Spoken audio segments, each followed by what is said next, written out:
Hello, everyone, and welcome to the 2020 and 2021 Madison College Chef Demo Series. My name is Kyle Cherrick, and I'm the host for this series, which is presented by Vollrath. To my right is chef and friend, Cullen, who is the chef of The Tandem, not Tandem, but The Tandem, which is a community-based and uber delicious, the restaurant isn't delicious, your menu is delicious, restaurant in Milwaukee, Wisconsin. And for the course of this series, we're bringing you a very different styled series, and I felt it utterly appropriate to begin the series with a chef like Cullen, which there really is no other chef. And you don't even call yourself that, so let's start this off. Okay, let's do this. Your refuting of the term that I would put upon you. Awesome.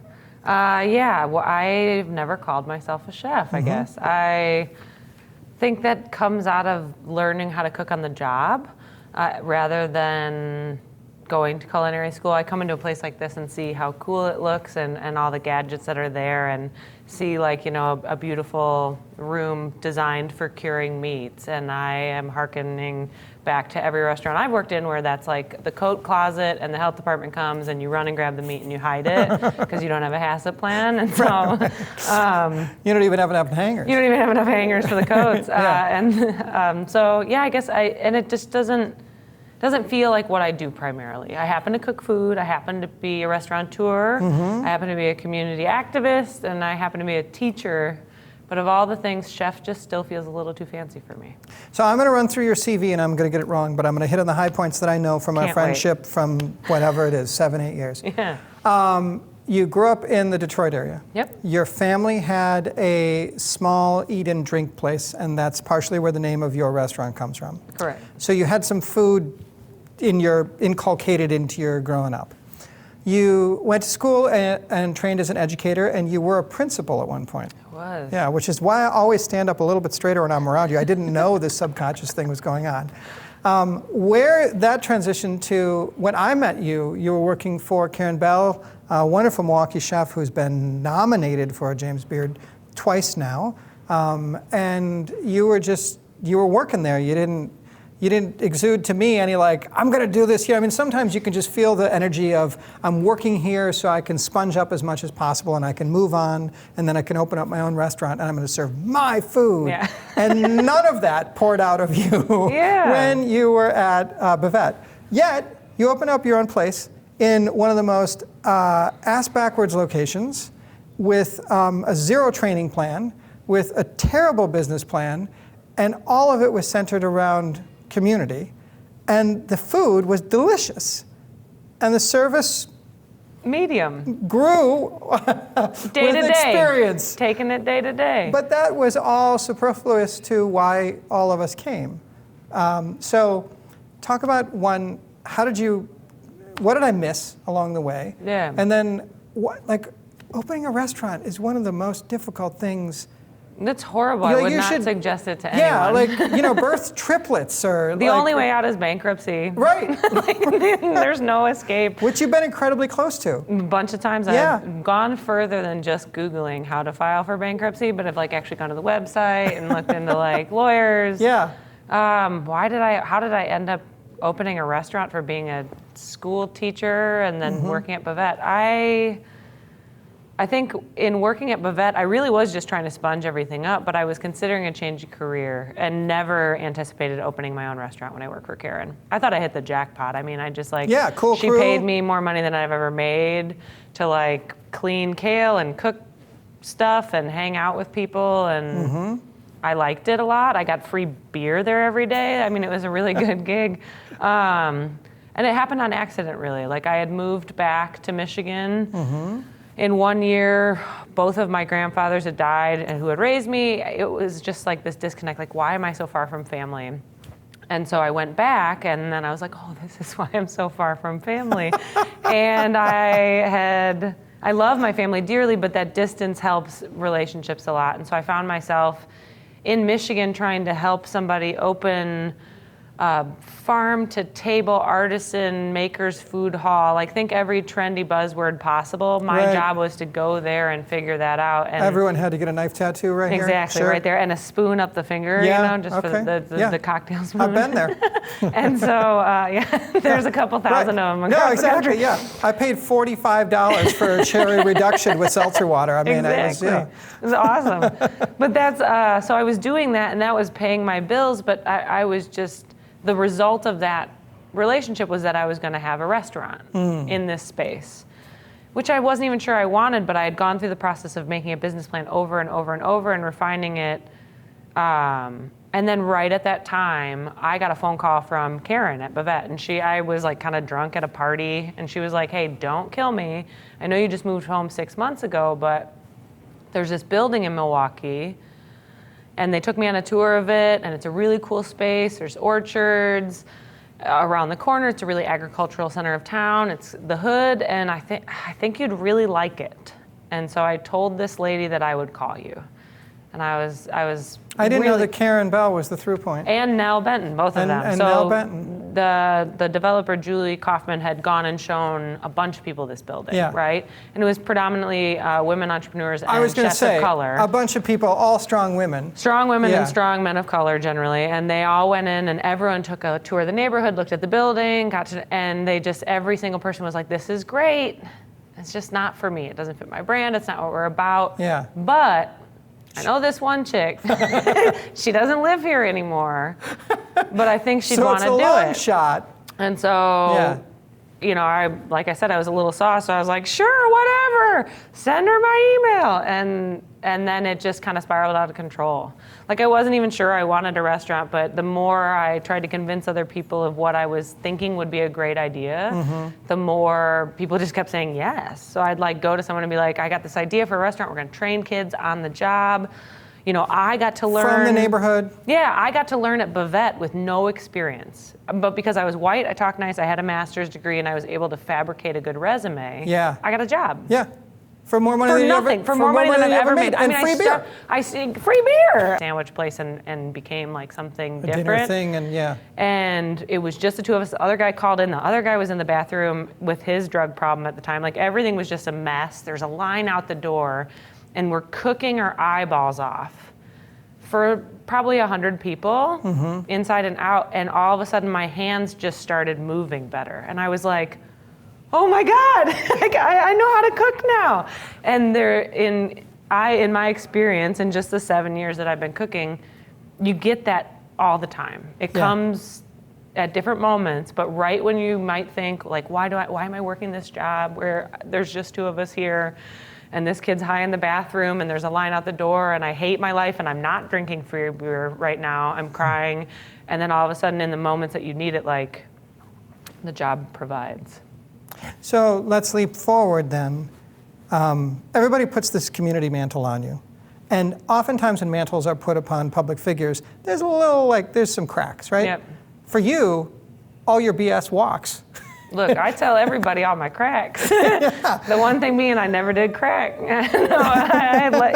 But you open up the Tandem in a neighborhood that needs a restaurant, needs a locus. You hire people from the community that haven't had any culinary training, any service training, any show up for work regular hours training, any kind of training oftentimes. And you say, here's an opportunity. It's meritocracy. You got to work hard. And people come. Like you made money, not a lot of money, but you could pay your bills. Yeah. So, I don't know how to wrap this question around, but what does community mean to you in the culinary world versus what it might mean to other people? When they say, oh, we're community-centric, we support our farmers market, we give to 4-H, we support the baseball team, not that that's bad. Yeah. But for you, it's markedly different. What does community mean to us? I guess culinary is going to be a specific question. Community for us is, I think, a little more old-fashioned.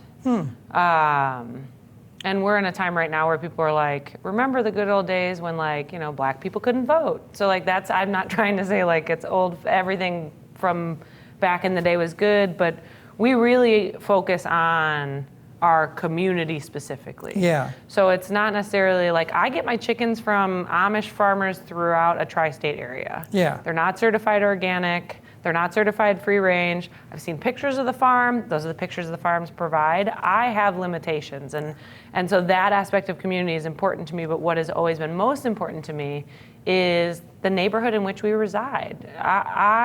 We were talking about this having something to eat just recently. And I was saying, I grew up with so many advantages. Mm-hmm. I grew up in a single parent household with an income that was below the poverty level, but I happened to be in a school district that had a bunch of opportunities. I happened to be in a neighborhood where I could babysit the kids next door at 12 years old and start throwing money aside to go to a summer camp on a scholarship. Mm-hmm. I was in a good school district enough that I was able to get a scholarship to a private high school, which then turned into a scholarship to a public university. These things all existed in my community physically. Right. I could run around my neighborhood and be fine. Right. And so that's what community means to us at the Tandem. Really, it is, we have to create a new community. Lindsay Heights, is the neighborhood we're in, has been in existence for a long time. A lot of people who live in that community have lived there for 60 years. Yeah, grandma owns the house that the grandma before owned. Like, it's all there. Yeah. But some of that community got lost somewhere in the middle when businesses stopped investing, when redlining gutted neighborhoods, when they built a freeway that just through the off. Black Cultural Center of Milwaukee, when they intentionally destroyed this community. And so for us and for me, community means doing my part to help rebuild that and creating a hub, a nexus for young people to continue to return to. I got a call from a kid yesterday, twice. Once when he first realized that his keys were locked in the trunk, and the second time when, after I had counseled him to talk to the person who he was working for in this delivery shift to help him with that problem because he was in New Berlin. I haven't had that kid work at the restaurant for over 2.5 years, but we are still the community where he calls when that's what he needs to know. Like, I need functional adult advice. Right. How do I get my keys out of my trunk without tearing up my trunk? You remove the back seats. Like, that is just, that part of community is just as important to us as the food part of community, as the culinary career part of it. And whatever you set in place when you had him working at the restaurant, told him, this is a trusted elder, this is a source of adult advice that I can call, that'll answer and give me good advice. The best that I can. It's not always good. And I'm not always a great trusted elder. I mean, in the early days when we would finish service at night, and this was back when it wasn't like 17-year-olds working there, but everyone was like a recently released felon, so in their mid-20s, early 30s.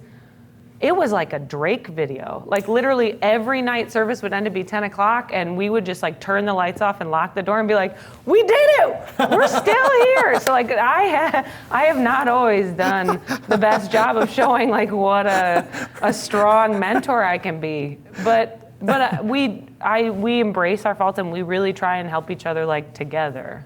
Talk about how close margins in restaurant are, not just yours, but you shared a quote once where you were talking about payroll, how you would send out the checks on Friday for roughly $12,000, and you would only have $7,000 in the bank. Maybe $7,000. Maybe $7,000, counting on the likes of me and you and them, and to come in for service on Friday and Saturday and buy a bunch of booze. And buy a bunch of booze and get the chicken dinner and just talk about how narrow that is and how that's just the reality. Yeah. This is the the really problematic margins that restaurants face, independent restaurants, is the new, what is the phrase, sword I want to die on. There's something I'm going to harp on forever, and I think right now that's going to be my next monologue. But it's really impossible. Restaurants we have expectations of restaurants now that are vastly different than they were 50 or 60 years ago. Right. McDonald's used to be where my mom would go out with her family on a Friday night when she was in 1968 to get a burger, and that was like a treat thing, and maybe they did it once a week or once a month. And things like McDonald's and Chipotle, even though like I love a Chipotle burrito bowl, I know that's embarrassing. I think it goes crazy. It tastes delicious. You can pick all your bites out. have artificially changed the way we think about food and how much it costs. Right. And they're structures that are built on... And access to it. And access. But they're structures built on slavery. Yeah. There's undocumented people working in slaughterhouses, meat packing facilities, and on the farms that are having, or farms that are producing these things. The greens and the other, yep. You've got, low wage, $7.25 an hour black and brown workers, or just generally like nationwide. You're relying on systems that are designed to make things so cheap. You're buying in this massive amount of bulk, and you're distributing it across 7,000 locations in a turn, and it's just not real. Yeah. And so restaurants we've walked ourselves into this mud pile by consistently kind of keeping our prices artificially low as well, but it leaves no room for anything. And so right now, in the midst of the first global pandemic we've had in 100 years, we're looking at exactly what that does to independent restaurants, and it puts everybody out of business. You have no savings, you have no backup plan, because if I were to charge at 18th and Fond du Lac on Milwaukee's North Side $16 for a burger, which is what that burger should cost, because the burger meat now is $8 a pound instead of $4 a pound like it used to be. My employees are making a living wage. My rent costs a certain amount of money. I'd like to pay me. I'm paying a dishwasher more than minimum. Like, all of that stuff compounds and makes it so that really is how much that burger has to cost for us to clear a profit. But no one would come. Right. Or they'd come in and see that and walk right out. They wouldn't order the burger. They wouldn't order the burger. And Karen can do things like, she has a $15 burger usually. Yeah. But she's in the third ward, so people are used to that. It's a little hipper. She's a James Beard nominated chef multi-time. She gets that. Yep. We know that her beef comes from a X and what, but right. She knows the cow. She knows the steer and the farmer. The steer and the farmer, right? But she's not making any money on that burger. Yeah. She's making money off of the old fashioned she sells you when you eat that burger. Yeah. But it's impossible. It really is. And we're just going to see how clearly impossible that is, because it's Wisconsin and it's winter and patios are gone. And we're going to wake up on May 1st and there's going to be a place that you've loved your entire life that doesn't exist anymore. And there's going to be about 10 of them. So I think there'll be more, but I'm going to pivot to joy now. Yeah. Oh, sorry. That's okay. No, you're good. I took you See, there. I told you I was going to die on it. Don't worry. We're going to get back to doom and gloom and maudlin. Can't wait. I want to talk about joy in cooking. Yep. What are some of the things, and I mean like physical things, equipment stuff, whatever, that you just like would never, want to live without? Like I'll give my example. So for my wife, who you know better than me, or you probably like better than me, because everyone should. If I took her fish spatula away, her Vollrath fish spatula away, she'd be like, no, I'm not, I'm on strike. Like, I use that for everything. Okay. It's not just for salmon, it's darling. It's for grilled cheese. It's for grilled cheese, it's for pancakes, it's for everything, yeah. Chopping a little corner of cheese off the log when no one's looking. I mean, I didn't know the versatility of the fish spatula. You can do anything with a fish spatula. You can, yeah, well, and one that's really well built. So anyway, like, what are some of those things for you? Now or at the past, like at Bavette, So, because I'm not, because I don't call myself a chef, I like the basic stuff, right? Yeah. So I'll go wild on a pair of tongs. And I thought tongs were the lamest thing ever when I worked at Bavette, because it just I was like, my hands are hard and burned, I don't need tongs. But then you realize that people watch you touch the food a bunch, and it's not cute, or you have to change gloves and the environment. Even in a rustic environment. setting. But honestly, it was a Vollrath omelet pan that I had no idea I needed until I brought it home. It was a gift from doing a podcast with somebody. And my partner, my fiance, is a messy cook. She's a wonderful woman. She's awesome, but whatever pan she cooks with. Does she cook for you? She does. Okay, because that's the most thing you can do for a chef, cook, community person. I love it. She makes a mean grilled cheese. She taught me how to reheat pizza, and you put it in a non-stick on low heat, and you put a lid on it. Did you guys know this? No.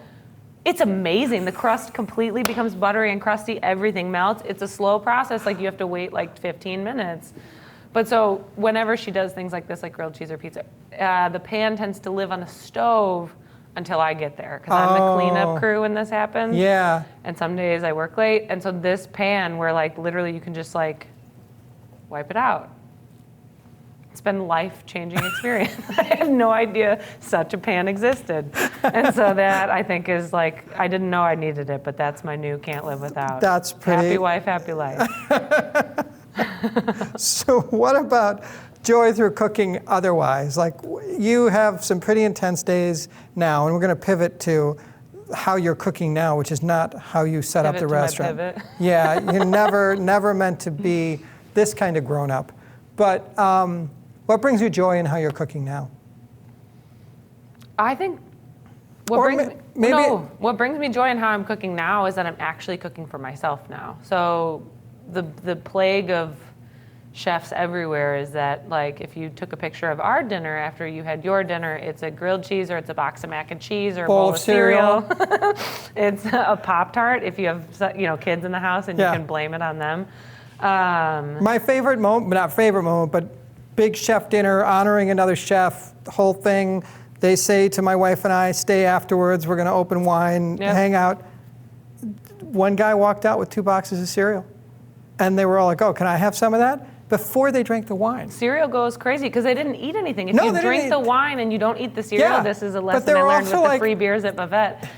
You get very drunk fast. You can't drive. It's a whole mess. It was also their normal, like, their systems clicked in. Yeah. Oh, at 12:10 or 11:30, I have a bowl of cereal. Yep. Yeah. Anyway, go on. Sorry. No, that's the truth. And I, in the pandemic times, have restructured the way I relate to food for me. And so I get to cook. And that has been my big joy. Not cook for other people. I'm always cooking for other people, but like in my home. Yeah. We had one of the young ladies who used to work at the restaurant, very pregnant, and her 2-year-old son and a 1-year-old staying with us for a couple months this summer while she got settled someplace else. And cooking for kids was so fun, because I've always looked at a kid who like only eats chicken nuggets, and I want to swear, but I can't say this part, but I want to look at him and be like, this is lame. Who are your parents? Why did they teach you only chicken nuggets That was eating? very restrained, Caitlin. Thank you. I was going to call him a little bitch, but you can edit that out. And so like it's been really cool because these are young kids, young enough to just eat whatever you put in front of them. Yeah. I was making wild stuff where I was just trying to sneak nutrients. And I'm like, how much butter do I have to put on this to get it inside of you? And like we made, it was like, and it's learning a new way of cooking where everything is not perfectly from scratch. Right. Like I bought a bag of gnocchi and I sauteed some butternut squash with some caramelized onions, threw a bunch of kale in there, hit it with some sage brown butter and tossed it in some gnocchi and threw some Parmesan on top. Like, there was an entire butternut squash and 2 bunches of kale and something that fed 5 people. Yeah. And so it's like good nutrients. Yeah. And these 2 little kids, the 1-year-old and the 2-year-old, ate so much they both threw up. Oh, sweetie pies. Which was awesome, though. I was like, yes, okay, now we know like portion control is important for children. Like you can't just give them like everything they want and just let them keep. This is a metaphor for how you run the tandem. It is. Like, let's hire all ex-cons. Turns out that's not as good for service. You can only have a couple. We're going to have a couple. Let's hire some community kids. Yep. Then their parents come in. Yep. Curfew's enforced. Service is better. Everything's better. Everything's better. But don't let them get behind the bar because that's illegal. Because then they'll barf. Yeah. Yeah, that's been bringing me so much joy, really. So you had this amazing community, and yummy. I mean, we would go. So during my wife's pregnancy, we ate at the Tandem across 9 months, probably twice a month. Easily twice a month. Yeah. So that baby is like, we'll joke, is like 5% chicken. Fried chicken and kale kale salads, yeah. And many other, but like, it wasn't just one of those community kind of, we should go there because it's a good thing. Like people went because it was delicious. Deliciousness always wins. Always wins. And I don't know if you did this on purpose, but I think like fried chicken is the most symbolic American uniting comfort food. I think more than burgers. Everybody loves it. Everybody, provided you're not a vegan, can get behind delicious fried chicken. So, and that was the cornerstone of your menu. Yeah. 3 different types. Yep. Anyway, so the pandemic hits. Yep. you figure maybe we're going to package up about 85 meals and we're going to give them away free and we're going to just keep going with curbside service. And they're gone in 60 seconds. I mean, no time. No time, yeah. And then the next, I think that was like a weekday, and then by that weekend you were up to? I remember laying off my entire staff on Monday night before the governor's orders went out, hoping they would just like be able to jump the unemployment line. Like if we did it first, we might make it through. And then the next day on Tuesday, we cut the menu in half completely and did curbside and delivery only. And half of this stuff was not going to get used, so we turned it into these 85 meals for Wednesday. And on Tuesday night, I thought it was slick. I posted on our Instagram like, hey, come get some food if you're hard up, it's free. I put them in the freezer because I thought the 85 meals would last like... And your service was skyrocketing because of what you'd done previously. People were spending cash money for your meals. On a Wednesday and a Thursday, we had never had more business in a single day than both those days. They broke every record we'd ever had. Yeah. Because people saw that we were trying to feed folks. And when we posted this thing about the meals, I woke up the next morning and my phone was literally like hot, like physically warm because like it was exploding. It had been shared like 1,000 something times. And so they were gone. And then the next day we did it again. We made twice as many meals and they were gone. And then we couldn't keep track of both. And we said it earlier, we've been going out of business for 3 out of 3.5 years. We had been open by then. Yeah. We had made it through a lot of stuff. I shattered my ankle and I hadn't paid myself in years and had to hire staff to replace me. It cost like $30,000. It was like, wow, I'm good at my job. But like we had made it through so many things. We had $80,000 in bad debts. Like I had an accountant early on that I didn't really understand what was going on and kind of expected her to do a lot of the legwork. That's not how it panned out. So I owed the feds, like we had made it through just so many bad breaks, armed robbery, like crazy stuff. And so the pandemic hit and I was like, oh, well, this is it. So you said in the paper. We didn't make it. We tried. You said in the paper, we're just going to give food away until the wheels fall off. Till we run out of money. Till people don't need food. Yeah. Till we go out of business. Right. Till, yeah. And so what happened next was a lot of people started giving you money to buy food and to make food. Yep. And then other restaurants, you realized who were also hurting, you could pay them for not the kind of meals they'd put on their menu, but for food, because people were giving you money. Yeah. And then a local DJ, Tariq, a friend of ours, sent a wild-haired email to info@World Global Kitchen. Yeah, I mean, Jose Andres, the contact us form. Yeah, he might as well have just. Jose Andres' international organization, whose whole ethos is just feed people. Yeah.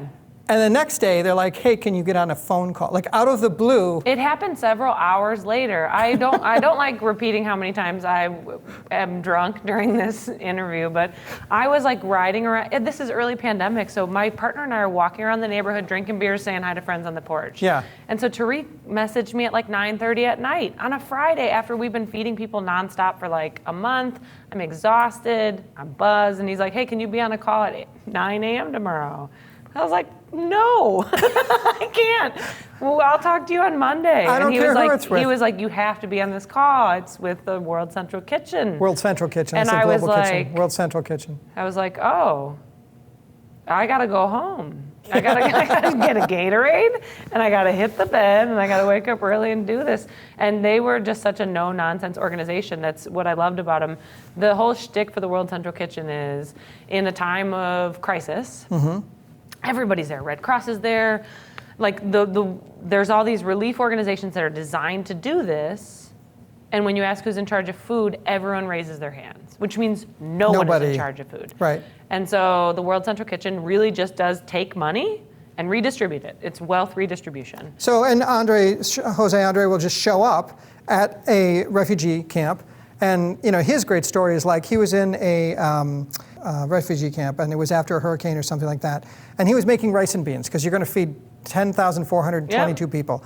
And he makes it, and somebody from the camp comes in and tastes it, and they're like, no one's going to eat that. Yeah. And he's like, why? And like, well, that's not our style of rice and beans. So he remakes it all because you're not the organization coming in just saying, here's the food, and you poor souls. Yep. You're like, no, this Have is a ration pack. respect.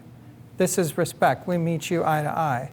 Yeah. They're great, and they really did. So how did that translate through to you guys at the Tandem? It was awesome. I signed a piece of paper within like 24 hours. It was like 2.5 pages long, and it just literally was like, we're going to pay you $10 for every meal you make. You'll bill us on Friday. We'll pay you the following Friday. We're going to send you some T-shirts and shit. Like, you're not an employee of World Central Kitchen. Don't get the T-shirts confused. They're just swag. And like, we'll tell you when it's over and we'll give you 7 days notice. That was it. Wow. And so we signed the piece of paper and sent like our bank forms through. And we had already been paying some restaurants to help us, but I wanted to budget as long-term as possible. So it was $5 a pop. And these are little meals. I mean, you can really do, like, chefs were, see? I know. Chefs are able to do a lot with very little. And so pork shoulder, a bag of rice, and some beans can go a really long way towards a really delicious meal for very little money. And so when the World Central Kitchen hit, and we just started paying restaurants $10 a pop, and we actually turned into just being a fiduciary at that point. And I think we made probably 100 meals a week, and we were putting out 1,200 meals a day. Yeah. So the goal really was wealth redistribution at that point. So but your sense of community just broadened out to all these other restaurants that could use some revenue. Oh my God, they needed it. This was like so bad. April to July. Yeah. And if anyone can remember that time, you weren't allowed to have dine-in. That's right. You weren't allowed to have a patio. You were allowed to do carry out and delivery only, and a lot of times, like, that was still when everyone was trying to do contactless. And there wasn't a whole lot of leadership. Oh my God, there was no leadership. It was bleak. And you would just like look around and be like, is anyone coming to help us? And no one was. No. And so then all of a sudden we had this relationship where I could bill them for food that was going to folks in our community. And so we billed over $430,000 to them within the span of like 6 weeks. And we paid it out directly into the hands of restaurants. I have a checkbook that's this full of check receipts. It's just like $1,000, $1,000, like just handing people money. And then the levee broke is a bad expression, but the scene changed. Like, you were allowed to have people on a patio outside. Yeah. And then you were allowed to have 25% of your capacity. And then you were allowed to do all these other things. They realized no one was paying attention to like selling cocktails. That started to help. Everything kind of just got watered down. Yeah, and it started to shift right at the time when the World Central Kitchen hit us up and said like, hey, hurricane season's popping off. We have to use our money for something else. Right. Thank you for your time. We'll see you later. And so restaurants were able to survive that. I mean, we have a system, and it's very rudimentary, but like, on a scale from 1 to 10, how bad do you need to be making the meals? 1 meaning you don't need them at all. 10 meaning like this is the only way we're paying our bills right now. Yeah. And in the middle of June, that number for 43 restaurants was over 30 of them at 8 through 10. Like, this is it. If we're not doing these, we won't survive the summer. Yeah. And so now that's what I do full time, is redistribute wealth. You do that, and when school started, you heard Ghost of Christmas Past come round, ex-principal. I can't call you an administrator or that principal. Yeah. And you said, oh, I have a space. It used to employ ex-cons and community kids and serve delicious chicken dinners and other things. Why don't we just turn it into a school? Seemed like a great idea. I mean, by then we had made it through the summer. Restaurants were back on their feet, so we didn't need to be financially finding ways to help support them.